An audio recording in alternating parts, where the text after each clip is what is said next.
Dans la vidéo d'aujourd'hui, nous parlerons de la façon dont vous pouvez augmenter votre code de crédit à plus de 760 en quelques mois, ce qui vous permettra d'obtenir l'approbation des meilleures cartes de crédit, des prêts personnels et des prêts hypothécaires, ainsi que d'obtenir les meilleurs taux d'intérêt possibles lorsque vous demandez un prêt hypothécaire, ce qui peut vous faire économiser des centaines de milliers de dollars au cours de votre vie. Sérieusement, en tant que partie intégrante de vos finances personnelles, tout le monde devrait se concentrer sur l'augmentation de son score de crédit, car un bon score supérieur à environ 700 est un aspect important de votre santé financière globale. Alors plongeons dans quelques façons d'améliorer votre code de crédit dès aujourd'hui et n'oubliez pas de laisser un like sur cette vidéo. J'ai entendu dire que cela peut augmenter votre code de crédit.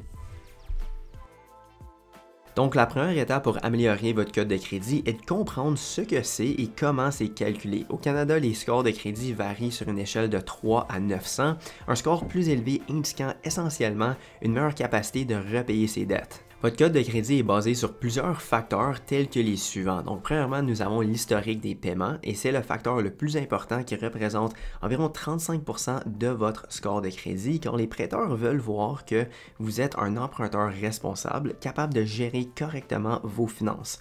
Cela inclut non seulement le fait de payer vos factures à temps, mais aussi la fréquence à laquelle vous avez manqué des paiements par le passé, c'est-à-dire utiliser des cartes de crédit et autres formes de crédit de manière judicieuse et ne pas contracter plus de dettes que vous ne pouvez vous permettre de rembourser. En deuxième lieu, nous avons l'utilisation du crédit et le taux d'utilisation du crédit mesure la quantité de crédit que vous utilisez par rapport à la quantité disponible que vous avez.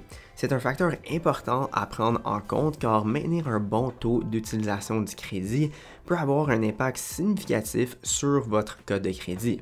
Idéalement, vous souhaitez maintenir votre utilisation du crédit en dessous de 30%. En maintenant une utilisation du crédit faible, vous montrez au prêteur que vous êtes responsable avec votre crédit et que vous pouvez donc être fiable pour rembourser tout prêt ou crédit auquel vous pourriez postuler à l'avenir. Une façon de maintenir une utilisation du crédit faible consiste à n'utiliser votre carte de crédit que lorsque vous en avez besoin et à en rembourser intégralement tous les soldes chaque mois.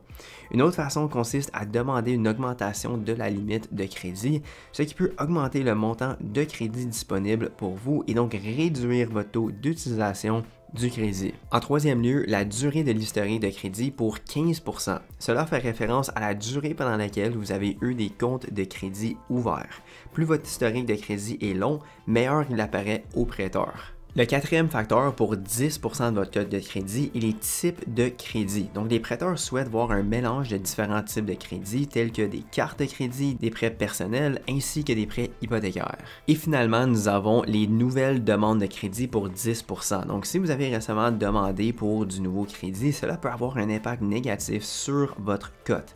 En effet, chaque fois que vous demandez du nouveau crédit, cela entraîne ce qu'on appelle une demande de crédit dure sur votre rapport de crédit. Les demandes de crédit dur peuvent faire baisser votre score, en particulier si vous avez plusieurs demandes dans une courte période de temps et que vous essayez d'obtenir l'approbation, par exemple, d'un prêt hypothécaire. En résumé, en combinant tous ces facteurs, nous examinons 5 éléments qui contribuent à votre score de crédit global, ce qui donne ce diagramme circulaire. La prochaine étape consiste à vérifier votre rapport de crédit et votre score actuel pour voir où vous en êtes et sur quoi vous pouvez vous concentrer pour l'améliorer. Au fait, votre rapport de crédit est un enregistrement détaillé de votre historique de crédit sur une période pouvant remonter jusqu'à 10 ans et il comprend des informations sur tous vos comptes de crédit tels que les cartes de crédit, les prêts, les factures ainsi que les prêts hypothécaires. Il comprend également les paiements manqués ou tardifs, les recouvrements et les faillites. Il est donc important de surveiller votre rapport au moins tous les 2 mois pour vous assurer que tout est en ordre. De plus, vous pouvez obtenir gratuitement une copie de votre rapport de crédit auprès des 2 principales agences de crédit au Canada, Equifax et TransUnion, une fois par année. Cependant, une façon beaucoup plus simple et moderne que j'utilise personnellement pour vérifier mon score de crédit et mon rapport est d'utiliser une plateforme gratuite telle que Borrowell Elle vous permet de vérifier votre rapport autant de fois que vous le souhaitez gratuitement et à tout moment directement sur votre téléphone ou votre ordinateur. Borrowell vous offre également des recommandations personnalisées sur la façon d'améliorer votre score de crédit en fonction de votre situation personnelle,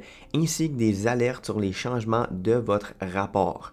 Donc, si vous n'avez jamais utilisé une plateforme comme celle-ci, je recommande Borrowell. J'ai laissé un lien ci-dessous dans la description. En fin de compte, il est important de vérifier périodiquement votre rapport de crédit pour vous assurer qu'il n'y a pas d'erreur ou de compte frauduleux, ainsi que si vous trouvez des erreurs, vous pouvez les contester auprès de l'agence de crédit pour les corriger rapidement. Parlons maintenant des mesures que vous pouvez réellement prendre pour augmenter votre score de crédit au fil du temps, en commençant par payer vos factures à temps.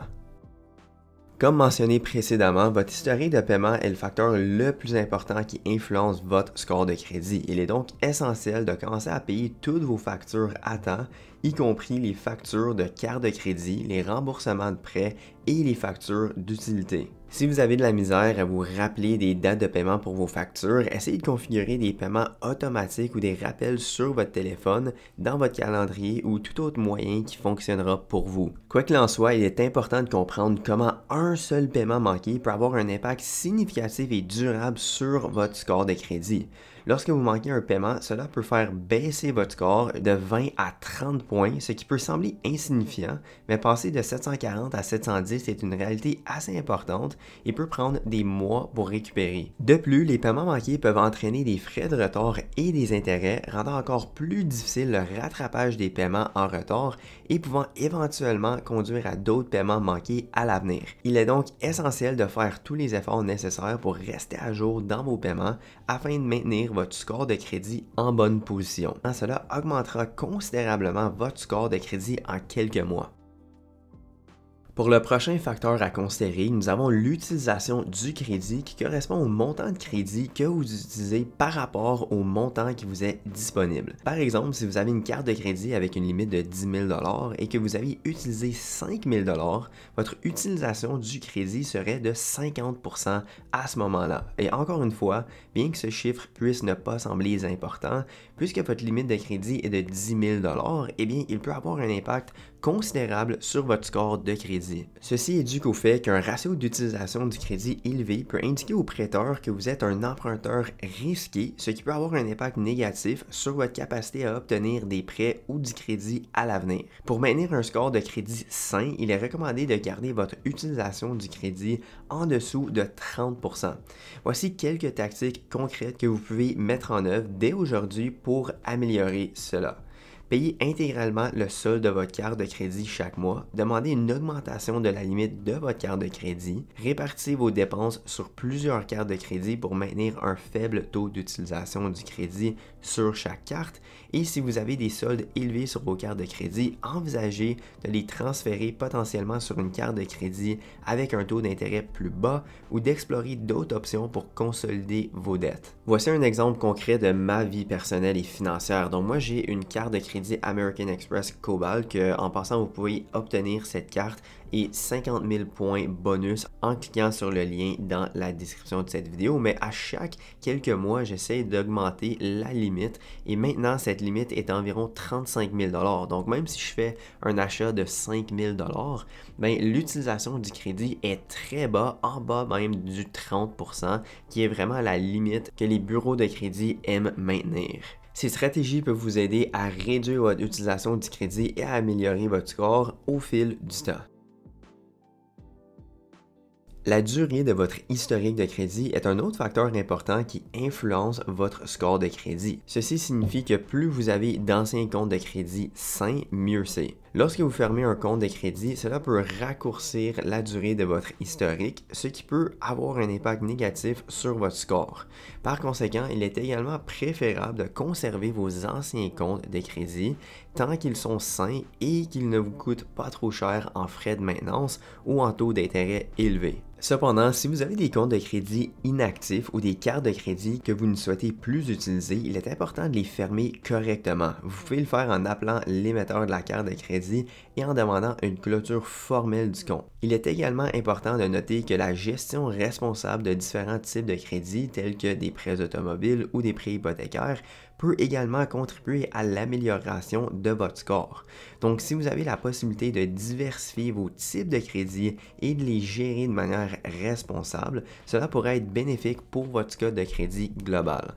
Enfin, il est essentiel de limiter le nombre de nouvelles demandes de crédit que vous faites. Chaque fois que vous demandez du crédit, cela entraîne une demande de crédit dure sur votre rapport de crédit, ce qui peut faire baisser votre score. Il est important de savoir qu'il existe une différence entre une demande de crédit dure et une demande de crédit douce. Une demande de crédit dure est une demande formelle que vous faites pour obtenir du crédit, telle qu'une demande de carte de crédit ou un prêt hypothécaire. Si vous avez des questions, laissez-les dans les commentaires de cette vidéo et n'oubliez pas de laisser un like et de vous abonner à la chaîne pour plus de contenu sur la finance personnelle.